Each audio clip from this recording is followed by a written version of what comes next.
નમસ્કાર, આપ જોઈ રહ્યા છો સ્પાર્ક ટુડે ન્યૂઝ। દાહોદમાં તારીખ 24/12/2024 દાહોદ અનાજ મહાજન સાર્વજનિક એજ્યુકેશન સોસાયટી સંચાલિત નવજીવન સાયન્સ કોલેજમાં તારીખ 24, 25, 26 ડિસેમ્બરના રોજ દરમિયાન ત્રિદિવસીય વિક્રમ સારાભાઈ અંતરિક્ષ પ્રદર્શનનું આયોજન કરવામાં આવેલ હતું। આ કાર્યક્રમના ભાગરૂપે મુખ્ય અતિથિ તરીકે દાહોદ જિલ્લાના કલેક્ટર યોગેશ નિરગુડે IAS ઉપસ્થિત રહ્યા હતા।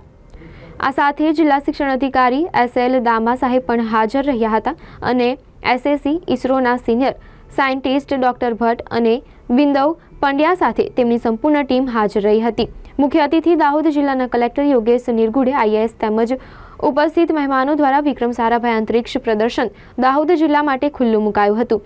આ કાર્યક્રમનું આયોજન કોલેજના કાર્યકારી આચાર્ય ડોક્ટર ગૌરાંગ ખરાદીના માર્ગદર્શન હેઠળ કરવામાં આવ્યું હતું।